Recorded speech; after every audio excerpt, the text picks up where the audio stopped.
Hello বন্ধুরা, আমি Shashwati Chowdhury tips blog and Taju চ্যানেলের পক্ষ থেকে আরেকটি নতুন ভিডিও নিয়ে চলে এলাম।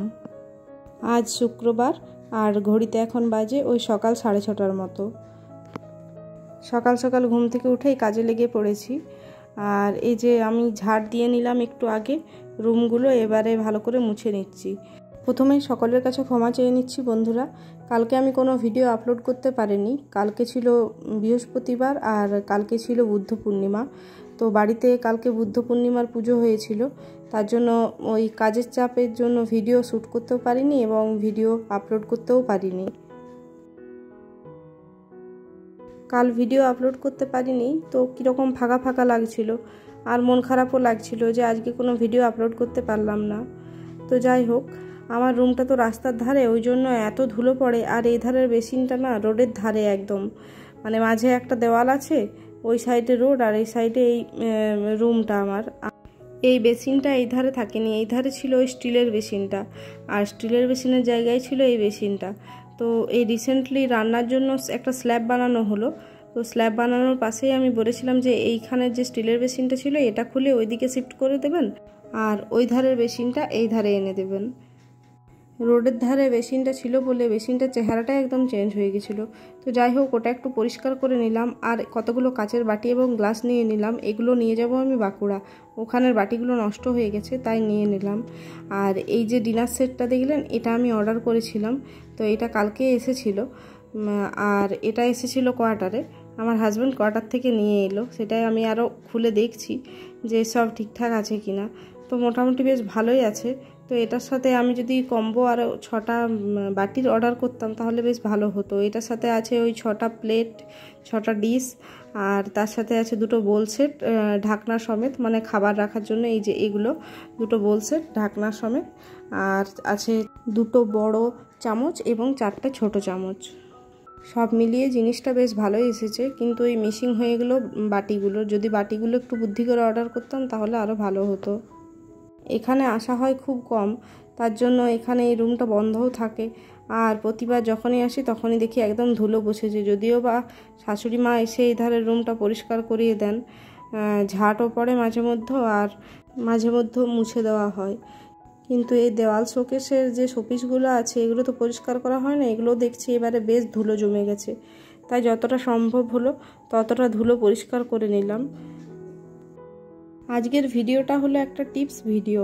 আজকে আমি আপনাদের সাথে খুব ভালো একটা টিপস শেয়ার করব, যেটার টপিক হলো সঞ্চয় বাড়াতে হলে কি করবেন, অথবা নিজের হাতে লক্ষ্মীকে বা টাকা পয়সা ধরে রাখতে কি করবেন।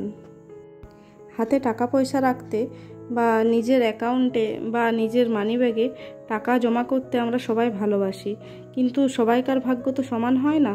তাই কিছু কিছু মানুষের কাছে মানে অনেক টাকা পয়সা জমে থাকে, আর কিছু কিছু মানুষের কাছে মানে টাকা রোজগার হয় কিন্তু সেই টাকা থাকে না। মাসের শেষ দিকে এমন অবস্থা হয় মানিব্যাগে ওই 200-100 টাকাও পড়ে থাকে না, সেটুকু জোগাড় করতেও যেমন হিমশিম খেয়ে যায়। নানা কারণে কোনো না কোনোভাবেই খরচ হয়ে যায়। সঞ্চয় বলতে প্রায় কিছু থাকেই না, মনে হয় ঘরে যেমন একদম অলক্ষ্মী বাসা বেঁধে বসে আছে। এইরকম অবস্থায় পড়লে যদি এই টিপস, অথবা বলতেই পারেন যে ঘরোয়া টোটকা, এটা যদি মেনে চলেন তো আশা করি আপনার আর্থিক উন্নতি হবে। এক্ষেত্রে কিন্তু কোনো টাকা পয়সা খরচ করার ব্যাপার নেই, শুধু কয়েকটা টিপস ফলো করলেই আশা করি আপনার এই সমস্যাগুলো শেষ হয়ে যাবে। এই সমস্যা থেকে মুক্তি পেতে আপনাকে আর কিছুই না, শুধুমাত্র 3টি চীন দেশের দেশীয় মুদ্রা একটি লাল সুতোয় অথবা একটি লাল রঙের শালু কাপড় বা লাল রঙের যে কোনো কাপড়ে বেঁধে সেটাকে দরজার সামনে ঝুলিয়ে রাখুন। মুদ্রাগুলি দরজার ভিতর দিকে ঝুলিয়ে রাখবেন, বাইরের দিকে কিন্তু ঝুলাবেন না। ভুল করেও বাইরের দিকে যদি ওই মুদ্রাগুলো ঝুলিয়ে দেন তাহলে যতটুকু আপনার সঞ্চয় হয় সেটুকুও কিন্তু শেষ হয়ে যাবে। তবে ঘরের প্রত্যেকটি দরজায় নয়, মেন দরজা বা যেটা সদর দরজা বলে সেই দরজাতে ঝুলিয়ে রাখলেই হবে।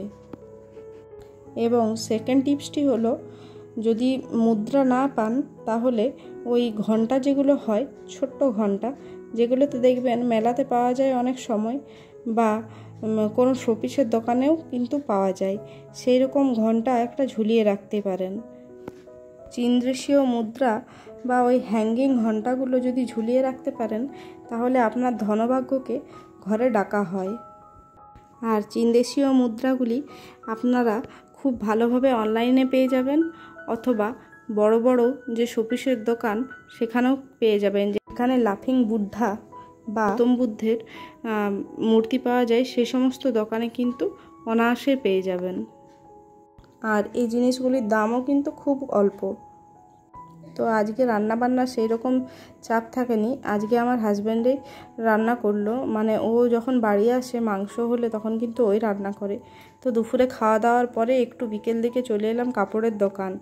শাশুড়ি মা কিছু টাকা দিয়েছিলেন ওই জ্যৈষ্ঠ মাসের মঙ্গলবারে শাড়ি কেনার জন্য।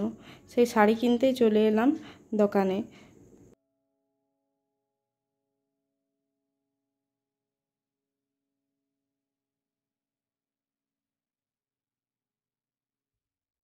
আমাদের জ্যৈষ্ঠ মাসের মঙ্গলবারের একটা সিস্টেম আবার শুনুন, বড় হাসিও পায় এটার জন্য আর খারাপও লাগে। জ্যৈষ্ঠ মাসের মঙ্গলবারে 4টা মঙ্গলবার হয়, অথবা কোনো বার 5টাও পড়ে।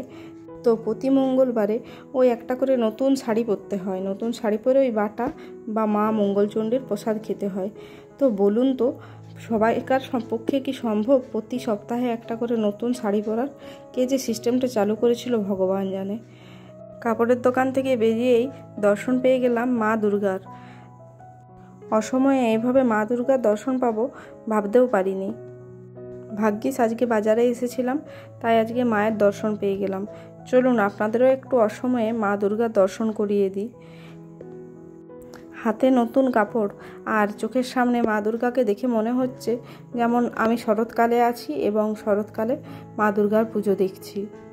প্রথমে ভাবলাম মনে হয় এখন বাসন্তী পুজো, তারপর দেখলাম না বাসন্তী পুজো তো পার হয়ে গেছে।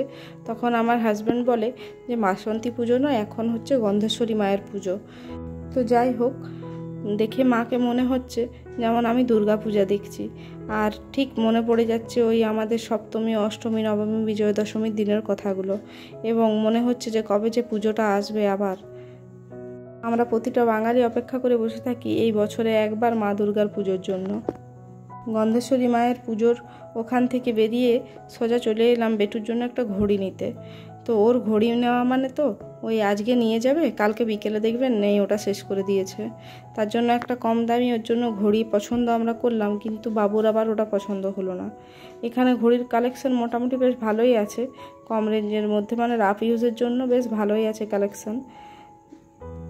অনেক বুঝিয়ে সুঝিয়ে বাবুকে একটা ঘড়ি পছন্দ করে দিলাম, কিন্তু ওর তো পছন্দই হচ্ছিল না। তারপর ফাইনালি একটা নতুনত্ব ঘড়ি দেখে ওর বেশ পছন্দ হলো ঘড়িটা। তো সেই ঘড়িটা নিয়েই আমরা রাতের দিকে বাড়ি ফিরলাম। বাড়ি ফিরতে ওই 9টা সাড়ে 9টা বেজে গেছিলো। তো আজকের ব্লগ ভিডিওটা আমি বন্ধুরা এখানেই শেষ করছি। আজকের ভিডিওটা আর বড় করছি না। আপনারা সবাই ভালো থাকবেন, সুস্থ থাকবেন, এবং আমার ভিডিওগুলি কেমন লাগছে অতি অবশ্যই কমেন্টে জানাবেন। আপনাদের একটা কমেন্ট, একটা লাইকে আমার ভিডিও বানানোর আগ্রহ আরও অনেকটা বেড়ে যাবে। আর যদি চ্যানেলটা ভালো লাগে তাহলে অতি অবশ্যই সাবস্ক্রাইব করে পাশে থাকবেন। নমস্কার।